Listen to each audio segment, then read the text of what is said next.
everybody. It's Auntie Aquila, your armed auntie. And today I'm continuing with the trend of doing something a little different. It's Pride Month 2023, and I wanted to kind of talk about a little bit of my origin story as a trans woman. So I'm Gen X, so I'm a little older. I'll be 48 very soon. And I think the first inkling that I had when that something was off, I was about 5.5 years old. I was living in Somalia with my parents, and they're very cis, very heterosexual, very Roman Catholic. My brother is very cis, very heterosexual, also Roman Catholic. And at the time I was too. But I knew something was not quite right.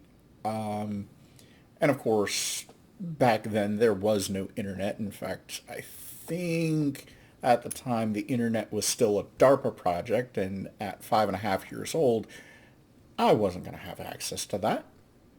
And because we were living in Somalia, we did not have phones. We had no TV. We didn't even have a VCR. I can't remember if they'd been invented yet, or at least available on the civilian market. So that was a big thing. I had access to books that my parents chose. I had access to encyclopedias, and that's pretty much the extent of what I was exposed to. So there was no influence at the age of 5.5 that was really going to set anything in motion. The next major contact I had with my own gender identity was when I started puberty. And this time I was living in Zaire. I think it was 1986, 87. So I think it was 87 because that's when I turned 12, and that's when your hormones start, getting all crazy.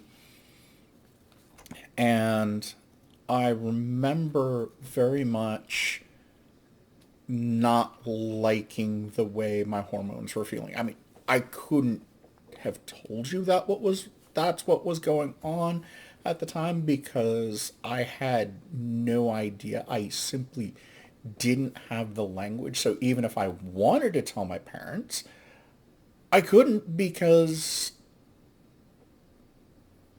I couldn't. I couldn't put it into words what was going on. And there was a lot of self-hatred at how my body was changing. I did not like my voice getting deeper. I did not like the lack of boobs. I did not like the fact that my hips weren't getting wider. This was not the body that I thought I was supposed to have. It was the body I inhabited, so I was kind of stuck with it. But this was not what I wanted for myself. The next contact would be fall of 1993. I was a freshman at Georgia Tech, and I had joined a fraternity, and one of the brothers offered to take me to fetish night at a local club. So I'm like, well, sure. Why not? I had no earthly idea what the fuck I was getting into. I was not ready. I was so not ready. I will never forget. Um, I walked in and there was a scene going on, and they were playing microchip leagues New York, New York, over the sound system, and that was that was a new core memory, and it was amazing. And at some point during the night, of course, since I was just barely 18, I wasn't drinking anything, and it was a Wednesday night, and I had class in the morning. I ran into a trans woman. Didn't know that's what she was at the time. I was a sheltered kid, and this was more eye-opening than I could probably deal with at the time. And I remember thinking, wait, how did, keep in mind I'm 18, so, and I had no concept of, people's pronouns. This was back in 1993, so I was, I was a complete idiot. And I said, how the hell did he become a she? And I was confused, just full on confused, because this was outside of anything that my parents remotely prepared me for.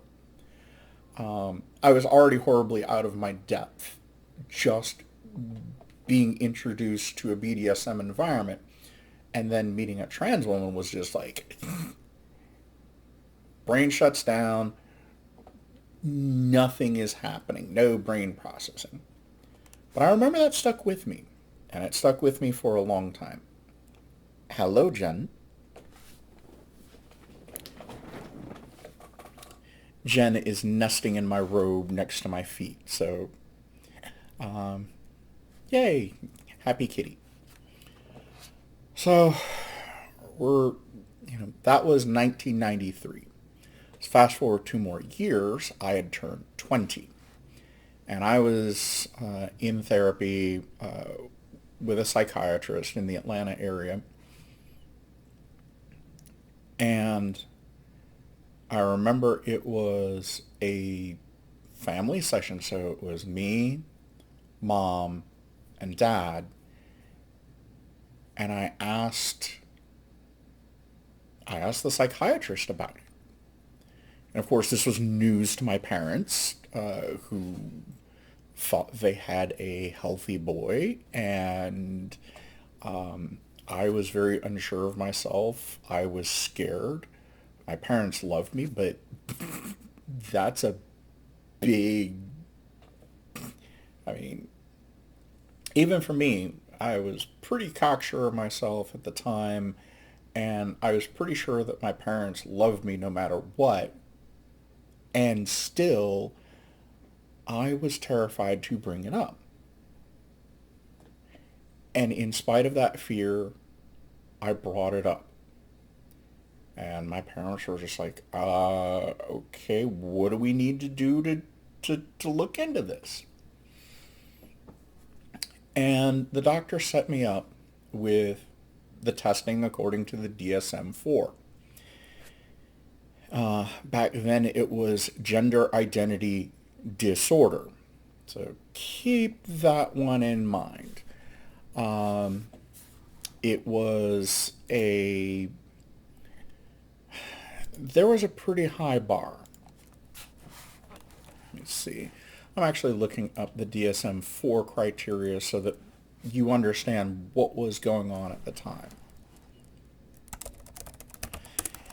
So it was 2 full 8-hour days of testing, and I was wrecked. It was a lot of super invasive questions about my sex life, my attractions, how do I see myself? I had to draw a picture of myself.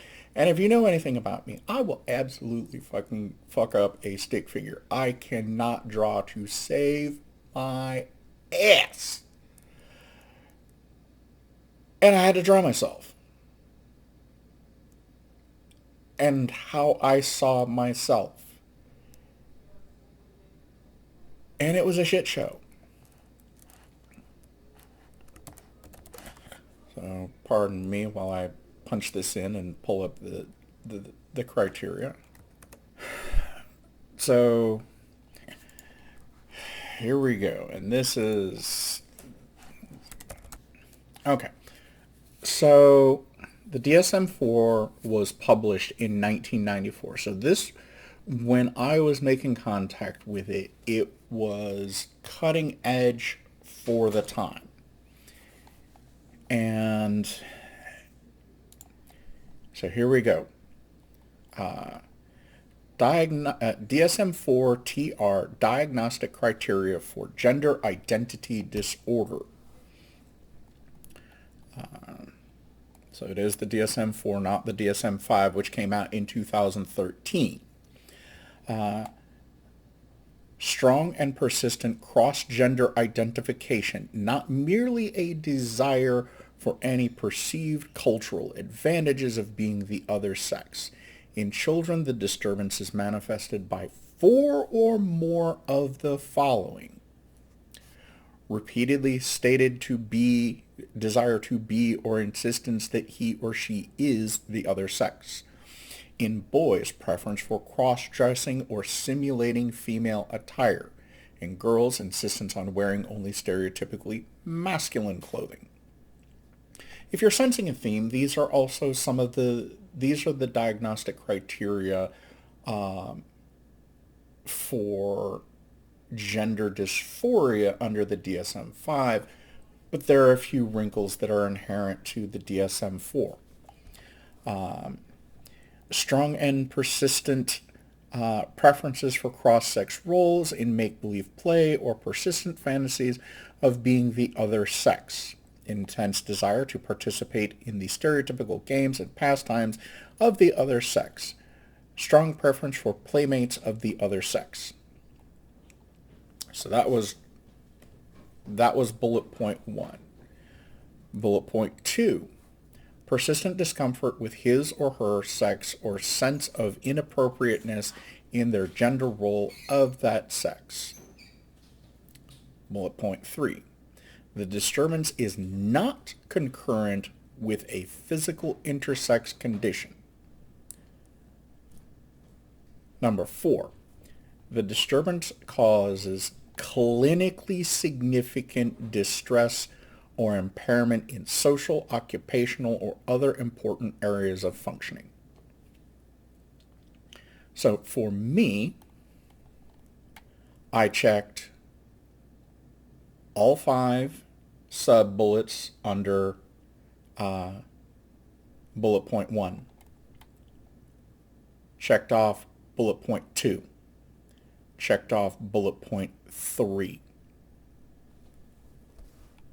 The clinically significant distress is where I fell short.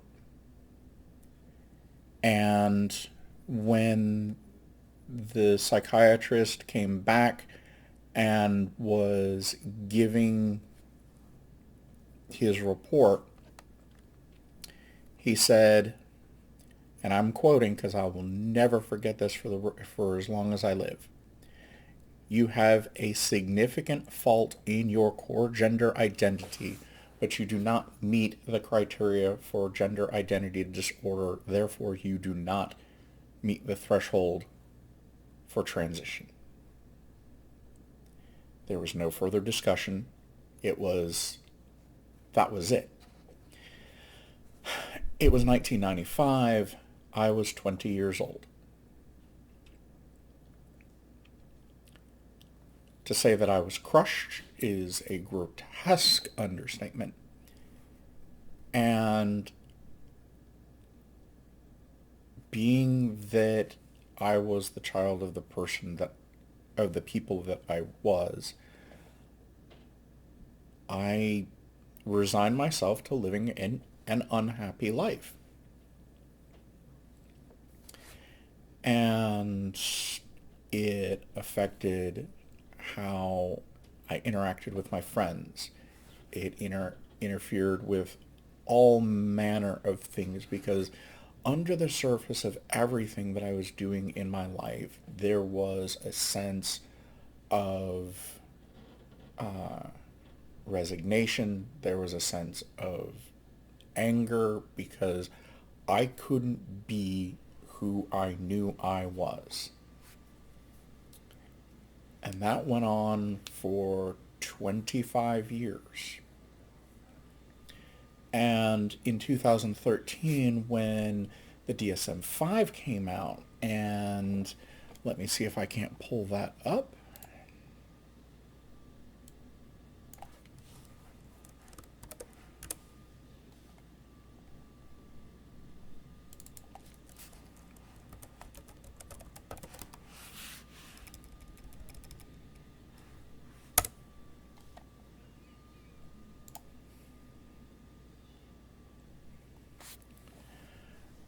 So, according to the NIH, which is where I'm getting my information about the DSM-5,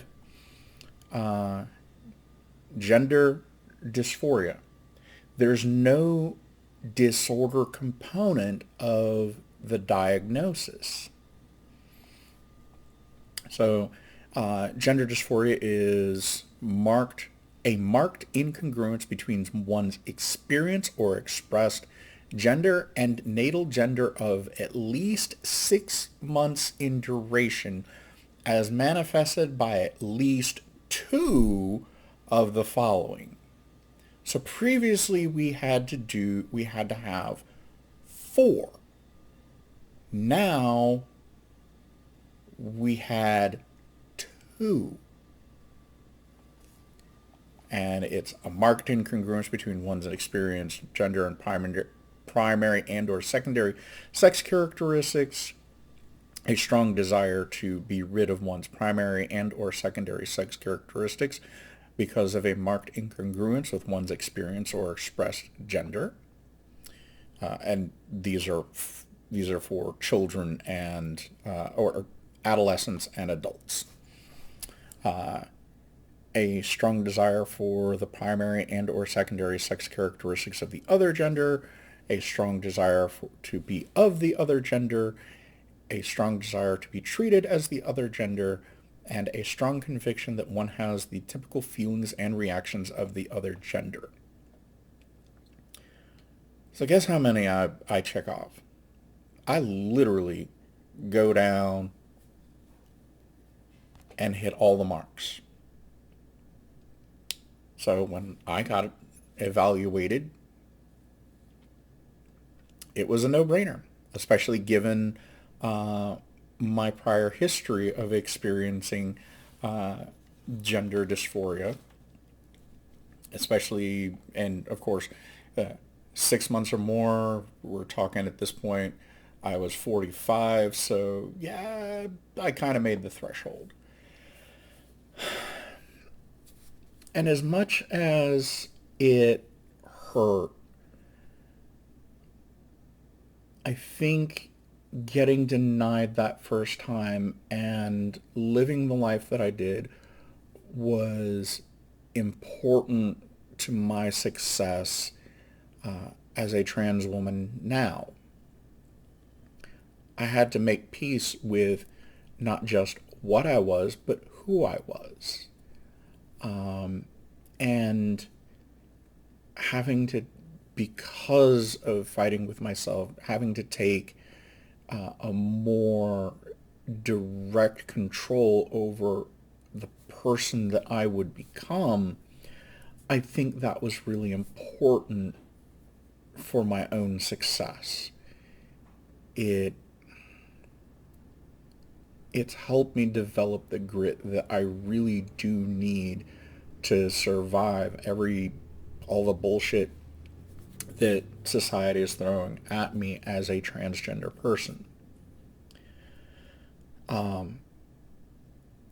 But that experience of getting denied also had some bad side effects. In 2013, when they changed the criteria, I was still in the Army. And of course, that was just, you could not be transgender and in the army at that time. And I had a lot of resentment. I was actively hostile to particularly young people who were getting to go through the puberty that I was denied, that I didn't have the language for. And that engendered a lot of hostility in me toward the transgender community. And for that, I really have to apologize. It wasn't right then. I see how wrong and damaging that it was, and I can't go back and undo that. The only thing I can do is try and make the world better for the trans people that come out after me. So that's why I'm doing this episode. And the Padawan is currently struggling with their identity, and I see you. And my advice to you, Padawan, is you don't have to make decisions right now.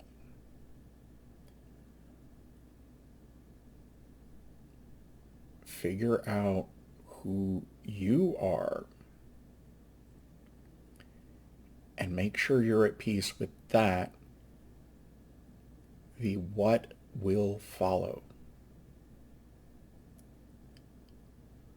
And I know that you're dealing with not exactly the most permissive environment. If you need to talk to your parents and you want me to ride shotgun to help translate and help them understand your perspective, you have my number. Call me. I will answer. I promise.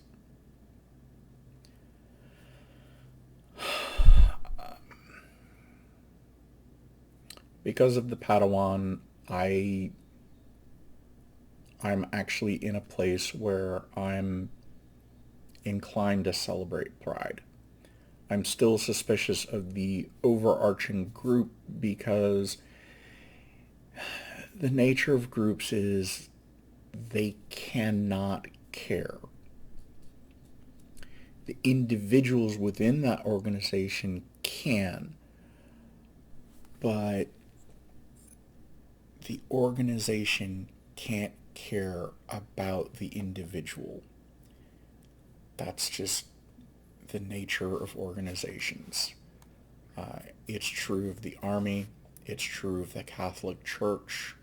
It's true of the world. The world cannot care about you as a person. Personally, and Padawan, this is aimed at you, I care about what happens to you. I can't care about the world. The world can't care about me. The world can't care about you. But I can. I hope dearly that this has been an eye-opening video. I just thank you for listening. Please be well. Please be safe. Enjoy the month of Pride while it still lasts. Take charge.